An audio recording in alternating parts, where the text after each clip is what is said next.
Հարգելի գործընկերներ, սիրելի հայրենակիցներ,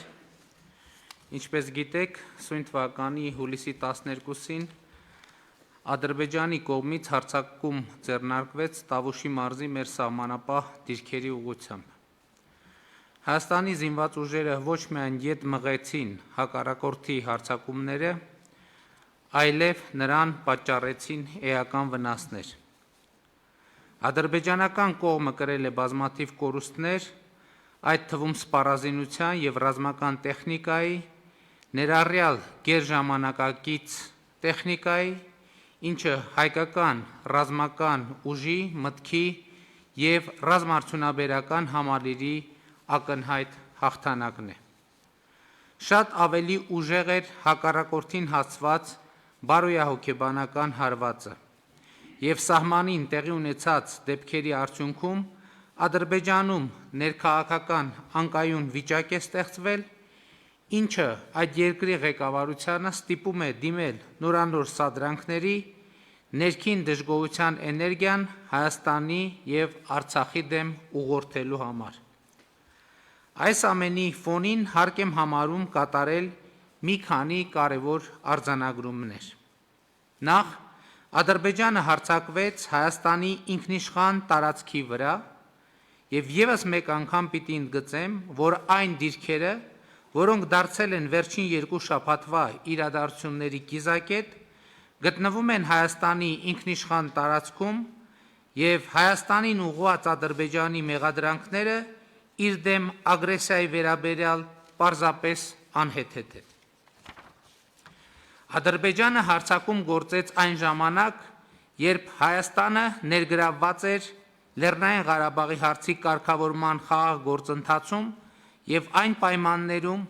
երբ Ադրբեջանը հրաժարվում էր բանակցել հակամարտության հիմնական կողմի Արցախի հետ։ Ադրբեջանի բոլոր հարձակումները վճռականորեն ետ մղվեցին և հայկական կողմը առավել քան ամրացրեց իր դիրքերը սահմանագծում։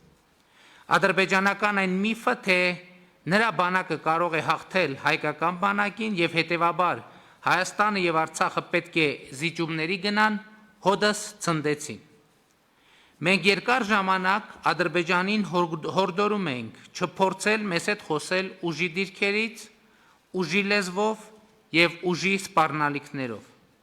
Եվ հիմա կարող ենք ասել, Հայաստանը ոչ միայն մերժեց ուժի սպառնալիքը դիվանագիտական սեղանի շուրջ,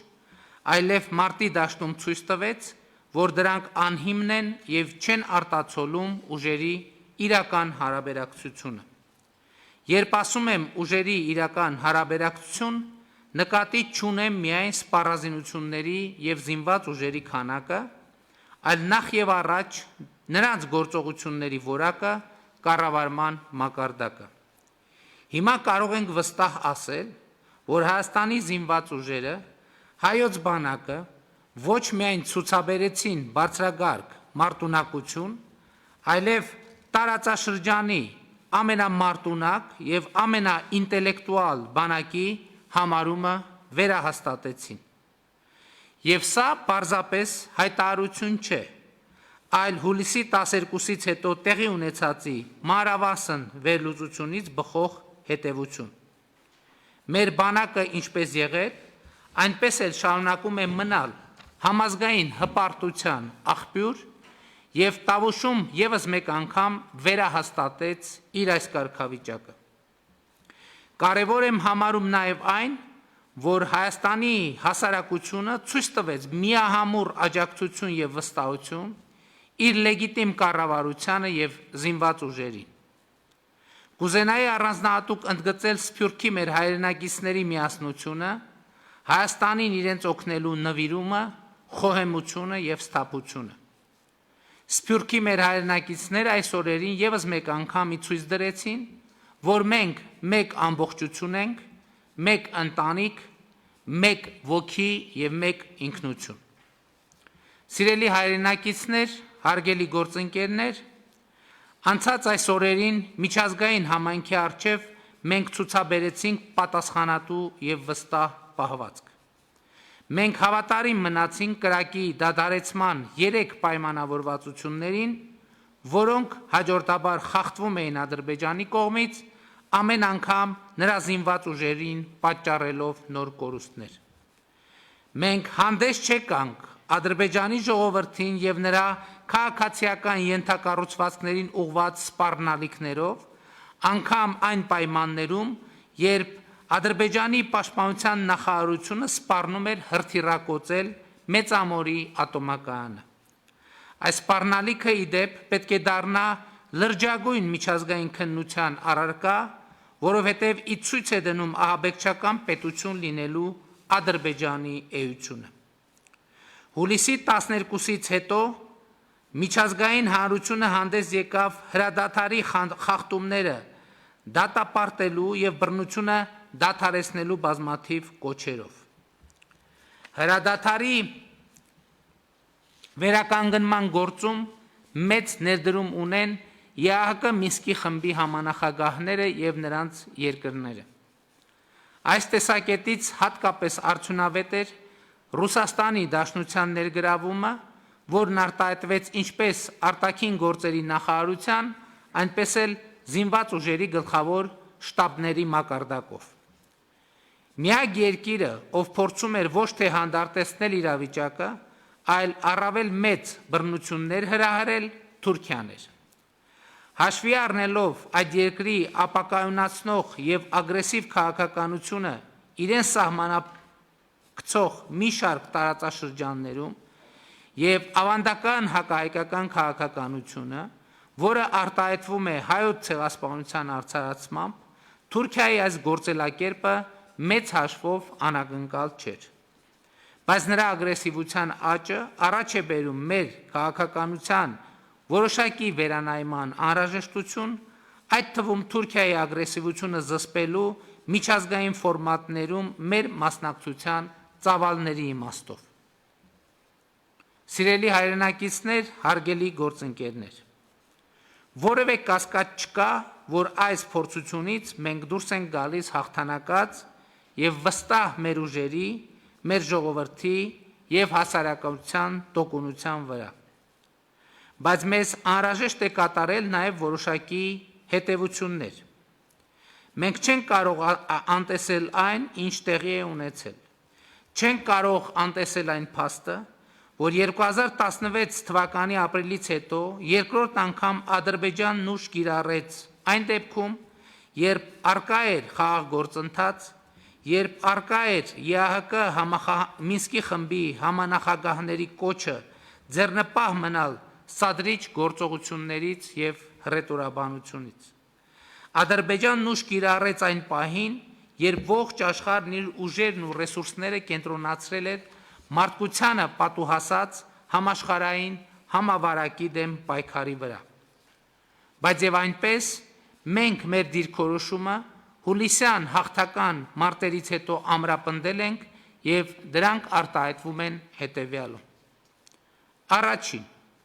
Հայաստանի եւ Արցախի ընդհանուր անվտանգության համակարգը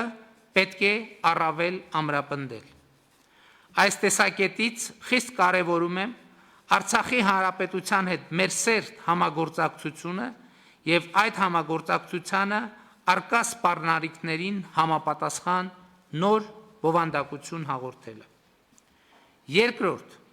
Արցախի հանրապետությունը պետք է դառնա բանակցությունների լիարժեք կողմ։ Երրորդ, Ադրբեջանը պետք է հրապարակայնորեն հրաժարվի ուժի կիրառումից եւ վստահելի քայլեր կատարի հակահայկական հռետորաբանությունը դադարեցնելու ուղղությամբ։ Չորրորդ, բանակցությունները պետք է լինեն իմաստալից։ Ադրբեջանի այն մոտեցումը, որ բանակցությունները պատերազմի շարունակությունն են եւ դրանց նպատակը բանակցային սեղանի շուրջ ռազմական խնդիրներ լուծելն է, իմաստազրկում են բանակցային ողջ գործընթացը։ Բանակցություններն իմաստ ունեն, եթե Ադրբեջանը պատրաստ է ետ կանգնել իր մաքսիմալիստական մոտեցումից եւ պատրաստ է փոխզիջման։ Առանց որևէ սահմանափակման Արցախի ժողովրդի ինքնորոշման իրավունքի ճանաչումը, Հայաստանի եւ Արցախի բնակչության անվտանգությունը չեն կարող զիջվել որևէ պարագայում։ Հինգերորդ, Վերջին օրերին Ադրբեջանը թիրախավորեց Տավուշի մարզի մի շարք գյուղերի սահմանամերձ բնակավայրերի քաղաքացիական բնակչությանը եւ ենթակառուցվածքներին։ Ադրբեջանին զենք մատակարարող երկրները պետք է հստակ գիտակցեն, որ այդ զենքի օգտագործումը խաղաղ բնակչության դեմ հանցագործություն է, քանի որ այնպիսի տպավորություն է ստեղծվում, որ Հայաստանի զինված ուժերի եւ խաղաղ բնակչության դեմ կռվում է ոչ թե Ադրբեջանը, այլ օտարերկրյա ճշգրիտ մահաբեր զինատեսակներ արտադրող միջազգային կորպորացիաներ իրենց մասնագետներով հանդերձ։ Արդեն երրորդ տասնամյակը ձգվող հակամարտությունը լուրջ վնաս է հասցնում Հայաստանի սահմանավերձ բնակավայրերին եւ Արցախում ապրող մարդկանց եւ խախտում է նրանց քաղաքական, տնտեսական, բնապահպանական, տեղաշարժի եւ այլ իրավունքներ։ Այն մոտեցումը, որ այդ իրավունքները կարող են իրացվել միայն հակամարտության կարգավորումից հետո, ընդունելի չէ։ Հակամարտության գոտում ապրող մարդկանց խնդիրները պետք է դառնան բանակցային օրակարգի առաջնային մաս։ 6. Հրադադարի պահպանման մոնիտորինգը, որը գոյություն ուներ մինչև համավարակը, փաստացի խիստ սահմանափակ է։ Անհրաժեշտ է ներդնել արդյունավետ միջազգային մոնիտորինգ, որը լինի մշտական եւ ունենա ստուգողական մեխանիզմներ, որոնք կարձանագրեն, թե երբ եւ որ կողմն է խախտել հրադադարը։ Նմանօրինակ մոնիտորինգային գործունեություն կարող է իրականացնել ԵԱՀԿ գործող նախագահի անձնական ներկայացուցչի գրասենյակը, որն ունի տարածաշրջանում տարիների փորձառություն եւ կարող է ապահովել ԵԱՀԿ դիտորդների մշտական ներկայությունը տարածաշրջանում, թե պետական սահմանին եւ թե շփման գծում։ Զինվորականների միջև տեղում ուղիղ կապի ապահովումը արդյունավետ գործիք է միջադեպերը կանխելու եւ պարզաբանելու ուղղությամբ։ 7. Հակամարտության խաղաղ կարգավորման նպատակով Հայաստանը շարունակելու աշխատել ԵԱՀԿ Մինսկի խմբի համանախագահների հետ։ Մենք վճռականորեն մերժել եւ մերժելու ենք հակամարտության շահարկմամբ տարածաշրջանը ապակայունացնելու Թուրքիայի փորձերը։ Սիրելի հայրենակիցներ, հարգելի գործընկերներ, հուլիսյան հաղթական մարտերը ցույց տվեցին, որ 2018 թվականի ոչ բռնի, թավշյա, ժողովրդական հեղափոխության, դրան հետևած ժողովրդավարացման, կոռուպցիայի դեմ պայքարի, բարեփոխումների, բանակի զարգացման նոր հայեցակարգի արդյունքում մեր երկիրն ու հասարակությունը դիմակայունության ու համախմբվածության նոր մակարդակի են հասել։ Մեզ կարելի է ոգևորվել այս փաստից, բայց եւ այդ ոգևորությունը պետք է փոխակերպվի ամենօրյա ստեղծարար աշխատանքի, մեր երկրի տնտեսական, քաղաքական, ռազմական ու դիվանագիտական պոտենցիալը զարգացնելու ուղղությամբ։ Եվ մենք կհաղթենք, որովհետև մեր հաղթանակը արդարության հաղթանակն է, ճշմարտության հաղթանակն է, մարդկության հաղթանակն է։ Շնորհակալություն։ Հարգելի գործընկերներ, այժմ առաջարկում եմ անցնել կառավարության 2020 թվականի հուլիսի 23-ի հերթական նիստի օրակարգին։ Նախ պիտի օրակարգը հաստատենք, առաջարկներ, դիտողություններ օրակարգի վերաբերյալ չկա, ըստ այդմ դրվում է քվեարկության, ովքեր են կողմ օրակարգի հաստատմանը, դեմ չունենք, օրակարգը հաստատված է, քննարկում ենք չզեկուցվող հարցերի փաթեթը, փաթեթի վերաբերյալ առաջարկություններ, դիտողություններ չկան, ըստ այդմ փաթեթը դրվում է քվեարկության, ովքեր են կողմ չզեկուցվող հարցերի փաթեթի ընդունմանը, դեմ չկա, փաթեթը ընդունված է, անցնում ենք զեկուցվող հարցերի քննարկմանը։ Քննարկում ենք հարց համար 10 Հայաստանի Հանրապետության 2020 թվականի պետական բյուջեին վերաբաշխում Հայաստանի Հանրապետության կառավարության 2019 թվականի դեկտեմբերի 26-ի համար 1919 որոշման մեջ փոփոխություններ ու լրացումներ կատարելու եւ Հայաստանի Հանրապետության Տավուշի մարզպետարանին գումար հատկացնելու մասին հարցը։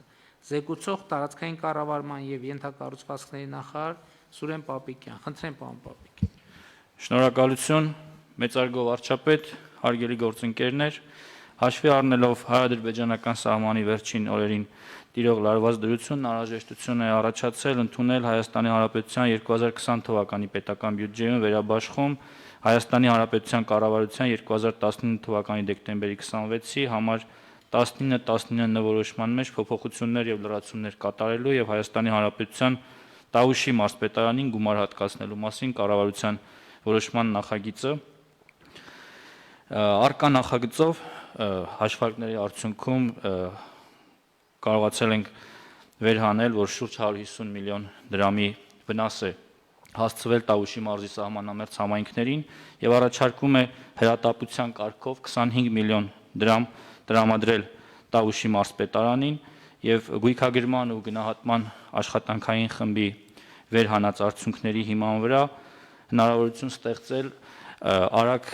վերականգնել հասցված վնասը։ Առաջարկում է գումարի մի մասը կանխավճարով հատկացնել աշխատանքը շուտապույտ սկսելու համար, որը նաև բարոյական կարևոր դեր կունենա մինչև ամբողջական վերջնական գնահատման ավարտը։ Նաև նախագծին կից ներկայացված է ցուցակը ըստ համայնքների եւ ըստ բնակիչներին հասցված վնասների, առաջարկում է Հայաստանի Հանրապետության 2020 թվականի պետական բյուջեի Հայաստանի Հանրապետության կառավարության պահուստային ֆոնդից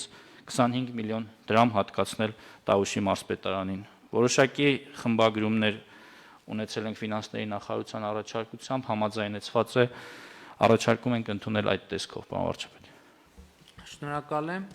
Այս փուլում մենք նախնական ուղղակի արագ գումար ենք հատկացնում, որպեսզի աշխատանքները սկսեն, հետագա ավելի լայնածավալ աշխատանքներ իրականացնելու համար եւ ես ուզում եմ մեր հանրությանը տեղեկացնել, որ կառավարության նախորդ նիստի դռնփակ հատվածում մենք քննարկում ունեցանք եւ այդ քննարկման բովանդակությունը շատ չմանրամասնելով ուղղակի արձանագրեմ, որ մենք եկանք այն եզրակացության, որ մենք սահմանապահ գյուղերի նկատմամբ հայեցակարգի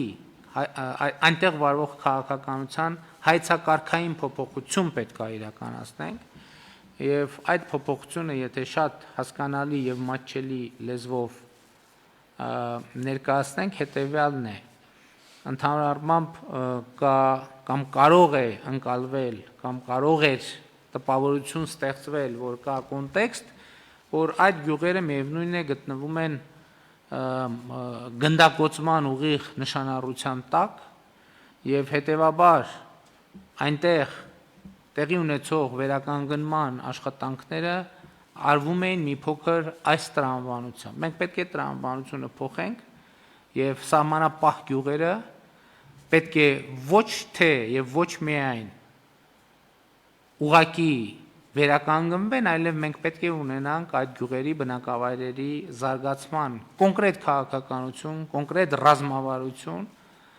եւ մենք պետք է արձանագրենք, որ սահմանապահ գյուղերում Հայաստանը ոչ թե ավարտվում է,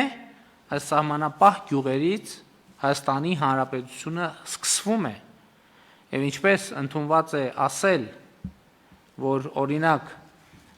անցման այդ սահմանային անցագրային կետերից է սկսում երկրից առաջին տպավորությունը, նույն տրամաբանությունը մենք պետք է իրականացնենք սահմանապահ գյուղերում։ Մեր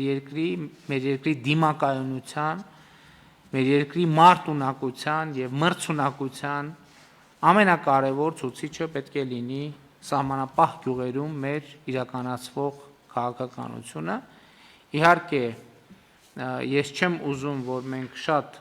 այսպես ասած, ակնկալիքների շատ բարձր նշաձող դնենք, որովհետև դա 1-2 օրում տեղի չի ունենա, դա երկարատև աշխատանք պահանջող գործընթաց է, բայց սահմանապահ գյուղերի բնակիչները այս ոգին, այս տրամադրությունը այս գործելակերպը պետք է զգան եւ դա պետք է սկսվի օր առաջ, րոպե առաջ եւ մենք դրա վերաբերյալ արդեն քննարկումներ ունեցել ենք մի քանի այս օրերին իմ խորհրդականն է գտնվում այնտեղ արդեն 10 օր մոտավորապես տեղում իրավիճակին ծանոթանալու քաղաքաշինության կոմիտեի նախագահի պարտականությունները կատարող Արմեն Ղուլարյանն է այցելել տեղում իրավիճակին ծանոթանալու, մեր այլ գործընկերներ են այցելել, եւ մենք աշխատելու ենք հետեւական հանդարտ այս քաղաքականությունը առաջ տանելու համար եւ այսօր սկսում ենք շատ փոքրից 25 միլիոն դրամ ենք հատկացնում այդ գյուղերում աշխատանքները սկսելու համար։ Խնդրեմ, պարոն Հարությունյան։ Պարոն վարչապետ, ուզում եմ զեկուցել, որ Կիրակի օրը մարզպետի հետ այցելել ենք մի շարք հրետակոծված գյուղեր եւ դպրոցներ, դիտարկել ենք ապաստարանները դպրոցների եւ մարզպետի հետ ունենք այդպիսի որոշում ամբողջական մոնիտորինգ անելու եւ անհրաժեշտության դեպքում այստեղ էլ նույնպես միջոցներ հատկացնելու, որպեսզի իրավիճակը բարելավի ապաստարանների հետ կապված։ Ընդհանուր առմամբ դպրոցները ունեն նման հնարավորություններ, բայց այնուամենայնիվ որոշակի փոփոխություններ անհրաժեշտ է կատարել։ Շատ լավ, ես կարծում եմ, որ կարևոր է նաև արձանագրել, որ այդ գյուղերում առաջին հերթին ամենակարևորը քաղաքաշինական շատ լուրջ աշխատանք պետք է կատարվի, քաղաքաշինական նախագծման շատ լուրջ աշխատանք պետք է կատարվի, բայց այստեղ խնդիրը միայն շենքերը եւ շինությունները չեն։ Խնդիրը այդ համայնքների կյանքի առօրյայի աշխատանքի բովանդակությունն է։ Որտեղ մենք պետք է արձանագրենք, մարդը ոչ միայն այնտեղ պետք է ապրի, մարդը այնտեղ պետք է ունենա զբաղմունք, մարդը այնտեղ պետք է ունենա եկամտի աղբյուր, մարդը պետք է այնտեղ ունենա բարեկեցություն կառուցելու հնարավորություն։ Եվ մեր խնդիրն է այդ հնարավորությունները զարգացնել աշխատանքով բարեկեցություն կառուցելու հայեցակարգը պետք է իրականանալու իրական հնարավորություն ունենա սահմանապահ գյուղերում, նաև ինչպես մնացած հանրապետությունում։ Խնդրեմ, պարոն Ղուլարյան։ Շնորհակալություն, մեծարգո պարոն վարչապետ։ Ձեր հանձնարարությամբ քաղաքաշինության կոմիտեի պատասխանատուների հետ ամսի 21-ին հուլիսի եղել եմ Տաուշի մարզում, հանդիպում եմ ունեցել մարզպետի, համայնքի ղեկավարի Բերդի տարածաշրջանի, հանդիպել ենք նաև ձեր խորհրդական պարոն Ղուկասյանի հետ, այցելություններ ենք կատարել սահմանամերձ այն գյուղերը, որոնք որ իրականում առավել վնասներ էին կրել, ներքին Կարմիր աղբյուր, Այգեպար եւ Չինարի գյուղեր։ Ինչպես որ դուք նախանշել էիք, մենք աշխատանքները կազմակերպեցինք այնպես, որպեսզի խնդիրները բաժանեցինք 3 մասի՝ կարճաժամկետ, միջնաժամկետ եւ երկարաժամկետ խնդիրների, եւ արդեն մարզպետարանի խմբերը աշխատում են, հաշվառումները ճշգրտումները կատարվում են, վերականգնման աշխատանքները նույնպես ընթացքի մեջ են, արդեն 7 տան վերականգնման աշխատանքները ընթանում են, նաև 10 տան ուղղությամբ մաքրման աշխատանքներն են կատարվում, այսօր առավոտյան եմ ճշտել այդ թվերը։ Մենք ուսումնասիրեցինք նաև յուրաքանչյուր գյուղում կար մեկական առավել վնասված տուն, այդ տնտեսությունները այցելեցինք, մոտեցումները միանշանակ չեն, ես ձեզ տեղեկանք եմ հանձնել, որտեղ մենք մեր կարծիքը շարադրել ենք եւ կարծում ենք, որ առաջին հերթին պետք է Չինարի տան վերականգնման աշխատանքները իրականացնել, որի ընտանիքը բազմազավակ 10 հոգուց է բաղկացած ընտանիքը, 5 երեխա եւ նաեւ սեփականատերը առաջարկում է, որպեսզի իրեն հողամասը բավականին մեծ է 2100 քառակուսի իրականացնել շինարարությունը ավելի հուսալի հատվածում, որը մենք գտնում ենք նպատակահարմար, սակայն պետք է ուրեմն մաքրվի բոլոր այդ հին կիսավեր շինությունները, տունը եւ ամբողջությամբ, ինչպես որ ձեր պահանջն է, բարեկարգված լիարժեք օժանդակ շինություններով, ցանկապատով, ցանկատարությունները, տնկիները ամբողջությամբ վերականգնված փոխանցվի, հանձնվի բնակչին։ Նաեւ մենք ուսումնասիրել ենք դեռևս այդ 3 գյուղերում առավել անվտանգ տարածքների, հողատարածքների ուսումնասիրություն, ընտրություն կարելի ասել եւ նաեւ առաջարկել ենք համայնքի ղեկավարին, որ արդեն նախաձեռնի եւ սկսի հողհատկացման աշխատանքները, որտեղ մենք պետք է հատակագծենք, նախագծենք նոր կերպարի, նոր ճարտարապետական ոճով, ազգային ճարտարապետական ոճով թաղամասեր եւ այդ թաղամասերը նույնպես քննարկելով ձեր հետ, քննարկելով կառավարության հետ ներկայացնենք այն խումբը, որը կարիքավորների, որոնց կարելի է հատկացնել։ Մենք գտնում ենք, որ աշխատանքները նաև քննարկումներ ենք ունեցել, պարոն վարչապետ, ձեր հանձնարարությամբ, երբ կարելի է սկսել այդ ուղղությամբ, կարծում եմ, որ եթե մենք ոչ տրադիցիոն ձևով պետք է սկսենք, գնանք եւ շատ երկար չտևի այդ սկիզբը, մինչև օգոստոսի 10-ը ինձ թվում է մենք կարողանանք սկսել, ավելի շուտ կսկսենք մաքրման հողային աշխատանքների, բայց նախագծի ընտրության եւ նախագծի տեղակապման աշխատանքների հետ միասին կարծում եմ օգոստոսի 10-ին մենք լիարժեք կարող ենք այդ միտումը սկսել։ Մյուս տների հետ կապված, եթե դուք համաձայնություն կտաք մեր առաջարկին, այնտեղ կարող ենք մենք ուղղակի բնակարանների կամ ֆինանսական աջակցության խնդրով առաջնորդվել։ Շատ լավ, ես ուզում եմ պարզաբանել խոսքը ինչի մասին էր, նախորդ կառավարության նիստի դռնփակ հատվածում մենք քննարկեցինք եւ եկանք այն եզրակացության, որ այն տները բնակելի, որոնք այս օրերի ընթացքում հուլիսի 12-ին եւ դրանից հետո տեղի ունեցած դեպքերի արդյունքում ավերվել են, այսինքն ըստ էության հնարավոր չէ վերականգնումը, այդ տները կառավարությունը պետական բյուջեի միջոցներով պետք է վերականգնի, ընդ որում վերականգնում ասելով նկատի չունենք ուղղակի սովորական վերականգնում, այլ նկատի ունենք, որ այդ տարածքը իհարկե բնականաբար սեփականատիրոջ համաձայնությամբ պետք է ամբողջությամբ մաքրվի եւ ձևավորվի բոլորովին նոր միջավայր, բոլորովին նոր ճարտարապետությամբ եւ ինչպես պարոն Ղուլարյանն նշեց, ցանկապատից սկսած բնակելի տնով, ընդ որում նաև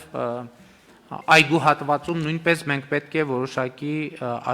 աշխատանքներ անպայման իրականացնենք։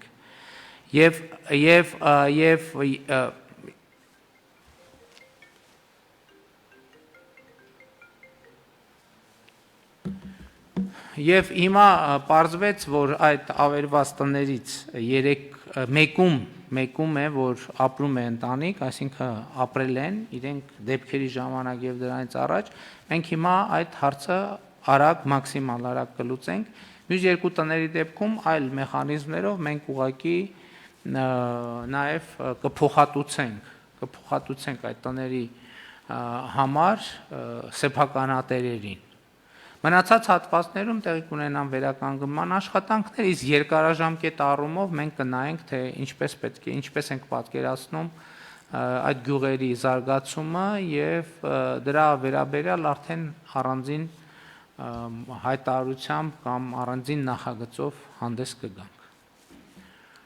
Խնդրեմ, պարոն Ջանջուղազյան։ Շնորհակալ եմ, պարոն վարչապետ, հարգելի գործընկերներ, ճիշտ ասած ես մի պահ ուզում եմ ձեր թույլտվությամբ նախագծի բովանդակային նպատակադրմանը չանդրադառնալ, այլ բյուջեին առնչությանը եւ այդ տեսակետից նկատել այն, որ այն քիչ դեպքերից է, որ Պահոստային ֆոնդը օգտագործվում է հենց իր տրամաբանությամբ, այսինքն ըստ էության Պահոստային ֆոնդը չկանխատեսված ծախսերի համար է նախատեսված, ոչ թե բյուջետավորման գործընթացում բնականon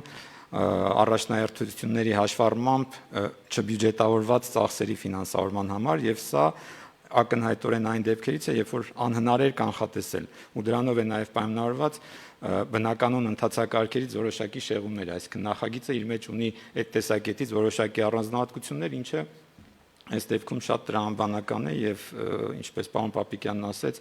վերջնական խմբագրված տարբերակ արդեն կներկայացվի հաստատման, ուզում եմ ուղղակի ընդգծել, որ պահոստային ֆոնդի օգտագործման տրամաբանության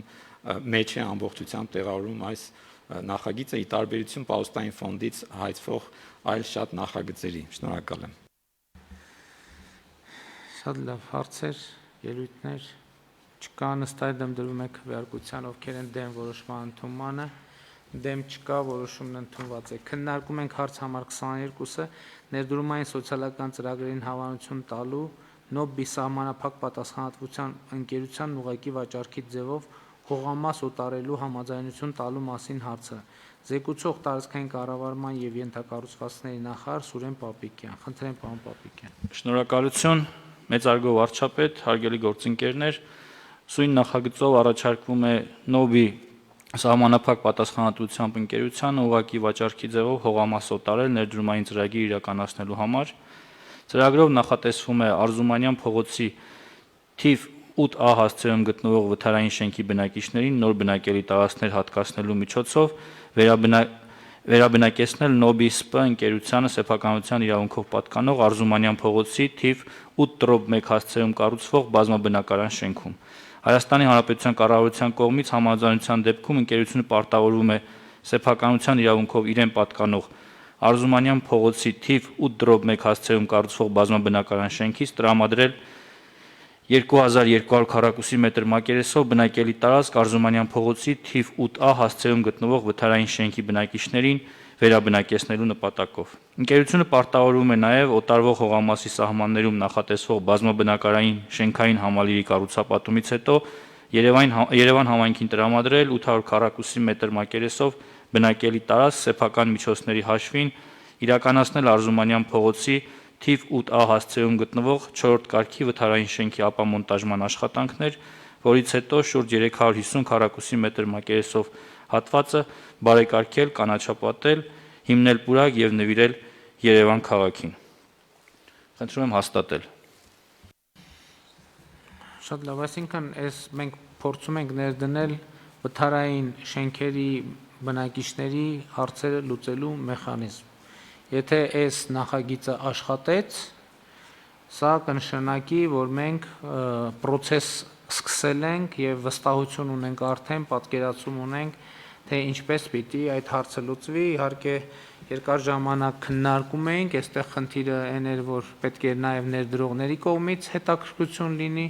եւ հիմա շատ ուրախ եմ արձանագրել, որ այդպիսի առաջին գործնական կոնկրետ հետաքրքրությունը մենք արձանագրում ենք։ Իհարկե մենք այստեղ ունենք մի փոքր խնդիրն այն է, որ Երևանում իհարկե ավելի գրավիչ կլինի այս process-ը, քան մարզերում, բայց մենք պետք է աշխատենք նաև, որպեսզի մարզերում նույնպես գրավիչ դարձնենք, բայց այս պահին արձանագրենք, որ մենք մեկնարկում ենք ավելի ճիշտ մի process, որի արդյունքներով շատ ավելի լայն հետևություններ հույս ունենք անենք եւ հույս ունենք, որ այս process-ը ընդհանրապես կընդլայնվի, կհայտնվեն նոր հետաքրքրություններ, նոր ներդրողներ, որի արդյունքում վթարային շենքերի ահագնացող խնդրը Հայաստանի Հանրապետությունում կսկսի լուծվել։ Խնդրեմ հարցեր չկան, ըստ այդմ դրվում է քվեարկության, ովքեր են դեմ որոշման ընդունմանը, դեմ չկա, որոշումն ընդունվում է։ Քննարկում ենք Սահմանադրական դատանի դատավորի պաշտոնում տեխնացու առաջադրելու մասին հարցը։ Զեկուցող վարչապետի աշխատակազմի ղեկավար Էդվարդ Աղաջանյան։ Խնդրեմ, պարոն Աղաջանյան։ Շնորհակալություն, մեծարգո վարչապետ, հարգելի գործընկերներ, ղեկավարվելով Սահմանադրության 166-րդ հոդվածի առաջին մասով եւ 213-րդ հոդվածի 3-րդ մասով Հայաստանի Հանրապետության կառավարությանը առաջարկվում է Սահմանադրական դատարանի դատավորի պաշտոնում առաջադրել Վարամ Ավետիսյանի թեկնածությունը։ Հարգելի գործընկերներ, պարոն Ավետիսյանը այս պահին ներկա է գտնվում կառավարության նիստերի դահլիճում, հարցեր ունեք կարող եք դիմել։ Պարոն Ավետիսյան, նախ ես կխնդրեի մի քանի բառով ներկայացնեիք ձեզ կառավարության անդամներին եւ հանրությանը եւ 1-2 բառով ձեր պատկերացումները ներկայացնեիք համադրական դատանում ձեր հնարավոր գործունեության վերաբերյալ, ինչու հնարավոր, որովհետեւ տեխնացությունը առաջադրում է կառավարությունը եւ ազգային ժողովում դեռ պետք է քննարկումներ ունենաք եւ ընտրությունը պիտի կատարի ազգային ժողովը։ Խնդրեմ, պարոն Ավետիսյան։ Շնորհակալություն։ Որպես Սահմանադրական դատարանի դատավորի թեկնածու իմ մոտեցումները ապագա եթե հնարավորությունը իհարկե ընձեռնվի ազգային ժողովի կողմից Սահմանադրական դատարանի դատավորի պաշտոնում պատկերացնում եմ ապահովել առավելագույնս ապահովել Սահմանադրական դատարանի դատավորի անկախությունը, ապա քաղաքականացվածությունը, անաչառությունը, ինչպես նաև հաշվի առնելով մեր երկրում ձևավորված իրողությունները, նաև ապահովել ժողովրդավարության ամրապնդման եւ զարգացման գործում Սահմանադրական դատարանի դերակատարությունը։ Մենք գիտենք, որ ժողովրդավարությունը եւ ժողովրդավարական արժեքները դրանք կարծրացրած կայուն կատեգորիաներ չեն, հասարակության զարգացման հետ մեկտեղ նաև ժողովրդավարության եւ ժողովրդավարական արժեքների նկատմամբ մոտեցումները ապրում են, այսպես ասած, էվոլյուցիա եւ ենթադրում եմ նաև, որ Սահմանադրական դատարանը իհարկե հիմքում ունենալով անհատի հիմնարար իրավունքներն ու ազատությունները պետք է գործի այդ տրամաբանությանը զուգահեռ եւ արդյունավետ կերպով ապահովի օրենսդիր, գործադիր եւ դատական իշխանությունների ներդաշնակ գործունեության ապահովումը, նորմատիվ ակտերի սահմանադրականության որոշման արդյունավետ գործընթաց։ Ըստ էության, քանի որ ես չէի տեղեկացվել, որ պետք է ելույթ ունենամ, կփորձեմ հարցերի ձևով ներկայացնել իմ գնահատականները, մոտեցումները կոնկրետ երևույթների նկատմամբ, բնականաբար հաշվի առնելով նաև Սահմանադրական դատարանի դատավորի թեկնածուի վարքագծի նկատմամբ գոյություն ունեցող օրենսդրական սահմանափակումները եւ առավել հանգամանալից պլանավորում եմ իմ մոտեցումներն ու գնահատականները ներկայացնել ազգային ժողովում։ Շնորհակալ եմ, պարոն Ավետիսյան, եթե կարելի է ներկայացրեք ձեր կենսագրությունը եւ ձեր անցած աշխատանքային ճանապարհը, գործունեությունը։ Մասնագիտական աշխատանքային գործունեությունը սկսել եմ 1999 թվականից, դատախազությունում որպես ավագ քննիչ, ստաժոր ավագ քննիչի պաշտոնում, հետագայում թեկնածուական ատնախոսությունս Ռուսաստանի Դաշնությունում պաշտպանելուց հետո անցել եմ դասախոսական աշխատանքի, մասնավորապես 2002 թվականից դասավանդում եմ Երևանի Պետական Համալսարանում, ներկայումս զբաղեցնում եմ քաղաքացիական իրավունքի ամբիոնի վարիչի պաշտոնը, զուգահեռ զբաղվել եմ նաև մասնավոր պրակտիկայով, այսինքն տարբեր մեր հանրապետության մասշտաբով խոշոր կազմակերպություններում զբաղեցրել եմ իրավաբանական ծառայության ղեկավարի պաշտոնը, գլխավոր իրավախորհրդատուի պաշտոնը, շատ կարճ ժամանակահատված պաշտոնավարել եմ դատախազությունում որպես օտարերկրյա դատարաններում պետական շահերի պաշտպանության բաժնի ավագ դատախազ, նշեմ նաև, որ 2012 թվականից նշանակվել եմ ԱՊՀ միջխորհրդարանական վեհաժողովի դեմոկրատիայի զարգացման միջազգային ինստիտուտի Երևանյան մասնաճյուղի տնօրեն եւ պաշտոնավարման այս 8 տարիների ընթացքում հաշվի առնելով տվյալ միջազգային կազմակերպությանը ընձեռնված մանդատի շրջանակները, իրականացրել ենք